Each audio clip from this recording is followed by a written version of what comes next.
Are you constantly feeling like you're spinning too many plates, feeling tired but wired at the end of the day and absolutely exhausted in the morning and have to drag yourself out of bed?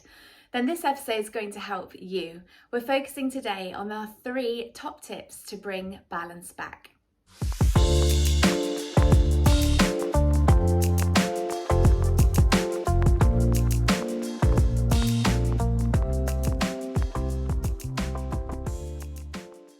Hi, this is Dylan and Jayne from Balanceology, and tip 1, Jayne. Press pause.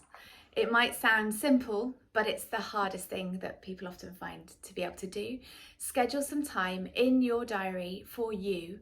Treat it as important as you would do a really big doctor's appointment or a meeting with your boss, and show up for yourself to take some time out and take stock on all of the things that you've got on your plate at the moment and what you need to let go of. And what are the challenges some people might face if they're thinking about pressing pause? What's going to be a barrier for them? Okay, so the hardest thing is usually that feeling like I haven't got enough time, I can't press pause. And underlying there's also probably a little bit of a I'm not worthy of that time for myself because I've got all these other people that need me. And so it's about recognizing that you need to be able to help you first before you can help anybody else. It's almost having a conversation with yourself, being kind to yourself and convincing yourself that you're worth it and that you need it and that it's the only way really that the balance is ever going to come back. Because you can't look after others if you can't look after yourself. Okay, that's great, Jayne. And how about tip 2? So tip 2 is work out what, when and with who. So what are you going to let go of? When are you going to do that? And who needs to be involved? Are there conversations that you need to have?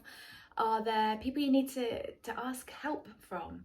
Or is there stuff you maybe need to delegate or help rehome certain projects or commitments that you've maybe taken on that are just too much? And how would you suggest that somebody map that out? Would they write it down? Would they draw a board of images that helps them? Is there a wheel they can do? What kind of things can you So suggest? I would definitely suggest getting creative.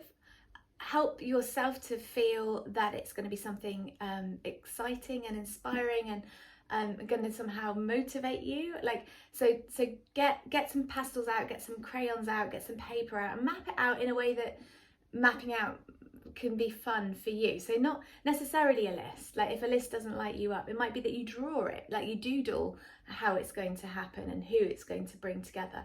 But try and do something that helps you to express all that's in your head and get it out and get it down on paper, or even plotting it with little plasticine figures or something that helps you to take action. And something that energizes you rather than drains you, it sounds like. Yeah. So by doing something creative that's different to your usual processes, because you might associate writing a list with burning out, Definitely. doing something different and something that's actually for yourself and that will give you some satisfaction could really help. Yeah, make it playful. That's the key really, because when we re-engage with that playful side of ourselves, we get energy moving again, and that counterbalances the effects of feeling drained and burned out. Is that our adrenaline and our cortisol is running through our bodies, and that's like that stress system. So anything that's playful actually helps to take us out of that and to resettle us and to ignite us in a more naturally fueled way rather than like a caffeine fueled way. And finally, Jayne, tip 3. So lower the bar on perfectionism. One of the biggest things that hampers people and holds them back from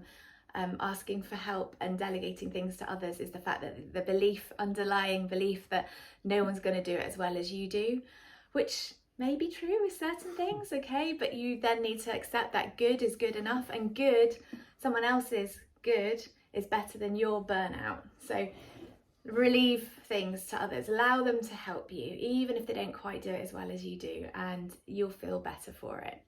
And I imagine some people are going to find that very hard to offload things, especially if they are perfectionists. It's going to be difficult to allow somebody else to step in who may not do it to the standards that you hold so high yourself. Mm-hmm.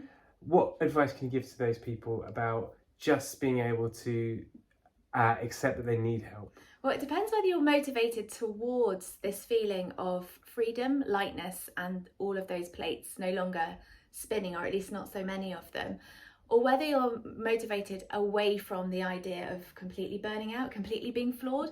What would it mean for you if you kept trying to struggle with everything you're doing and then one day just woke up and weren't able to get out of bed?